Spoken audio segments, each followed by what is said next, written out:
Hello everyone, welcome to our channel Mathrific. मैं हूं अखिलेश कुमार शर्मा। आज मैं आप लोगों से नीट यूजी के बारे में बात करने वाला हूं। नीट का मतलब national eligibility cum entrance test. Basically it's a single national level entrance exam for medical and dental admissions in India.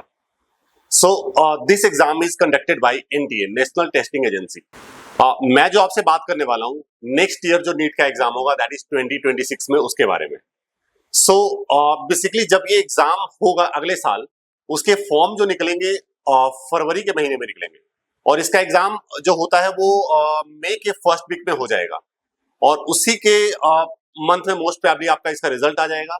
और इसी रिजल्ट के आधार पे आपके जितने भी एमबीबीएस कॉलेजेस हैं, गवर्नमेंट हो या मोस्ट प्रोबेबली प्राइवेट भी, और आपके BDS, Ayush and other medical and paramedical courses में जो एडमिशन होगा, इसी नीट के रिजल्ट के आधार पे होंगे।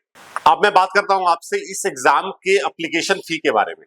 जब आप इस फॉर्म को अप्लाई करेंगे अगले साल, तो उस समय अगर आप जनरल कैटेगरी के कैंडिडेट हैं तो आपकी जो एप्लीकेशन फी होगी दैट वुड बी 1700 रुपीज।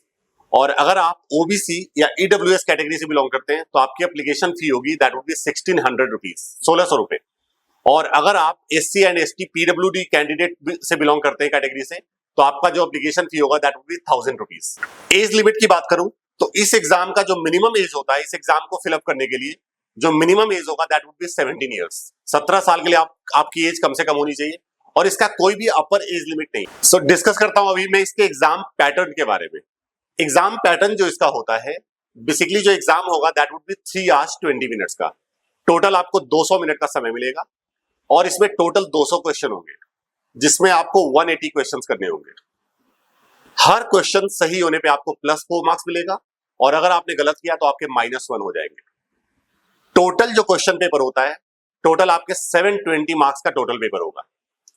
इसमें अगर मैं इसके सिलेबस की बात करूं तो इसका सिलेबस जो होता है वो फिजिक्स, केमिस्ट्री और बायोलॉजी 11th और 12th क्लास का आता है। Physics would be from 11th and 12th standard, chemistry 11th and 12th standard, और बायोलॉजी में बोटनी और जूलॉजी दोनों ही आएगा आपका 11th और 12th स्टैंडर्ड।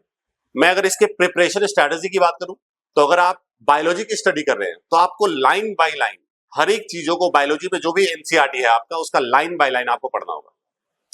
हर क्वेश्चन आपके एनसीईआरटी से ही आता है, बस उसको आपको हर एक डिजिट को, हर एक लेटर को, हर एक वर्ड को अच्छी तरीके से समझना होगा। सेम अगर मैं केमिस्ट्री की बात करूं, केमिस्ट्री भी आपका हार्डकोर एनसीईआरटी को ही फॉलो होगा, बेहतर तरीके से आपको एनसीईआरटी पढ़ना होगा। एंड देन अगर मैं फिजिक्स की बात करूं तो फिजिक्स का पेपर टफ होता है, सिर्फ एनसीईआरटी से काम नहीं चलेगा। एनसीईआरटी से आपके सारे कॉन्सेप्ट क्लियर हो जाएंगे, उसके बाद आपको रेफरेंस बुक्स भी, उसके प्रीवियस ईयर क्वेश्चन आपको फॉलो अप करने पड़ेंगे। पीवाईक्यू तो आपको मैं बोलूंगा फिजिक्स और केमिस्ट्री और बायोलॉजी तीनों ही करना चाहिए आपको, ठीक है। सो जो भी बच्चे अगले साल नीट के लिए तैयारी कर रहे हैं, अभी जो भी इसकी प्रिपरेशन कर रहे हैं, उन सभी को मेरी शुभकामनाएं हैं। बेहतर तरीके से तैयारी कीजिए, अपना बेस्ट ऑफ द बेस्ट दीजिए। अगर आप बेहतरीन तरीके से स्मार्टली काम को करेंगे, स्मार्टली आप एनसीईआरटी को फॉलो करेंगे, यकीन माने आपको ड्रॉप करने की नौबत नहीं आएगी। क्योंकि मैं जो देखता हूं बेसिकली अच्छे बच्चे, क्योंकि उन्होंने तैयारी करने का स्ट्रैटेजी गलत रखा होता है, इसकी वजह से उनको ड्रॉप करना पड़ जाता है। अगर आप बिल्कुल स्मार्टली हार्डवर्क करते हैं तो यकीन मानिए आपको इस एग्जाम के लिए भी ड्रॉप नहीं करना पड़ेगा। जैसा कि मैं हर वीडियो में कहता हूं कि कोई भी आप एंट्रेंस एग्जाम की तैयारी कर रहे हैं, अगर आपका 11th और 12th को सलीके से आपने पढ़ाई किया है तो आपको इसके लिए ड्रॉप लेने की जरूरत नहीं पड़ेगी। ऑलराइट, सो मैंने आपको ब्रीफली नीट के बारे में एक्सप्लेन किया है, नीट यूजी के बारे में। अगर आपको हमारी ये वीडियो अच्छी लगी हो तो इसको लाइक, सब्सक्राइब करना ना भूलें। Thank you so much all of you.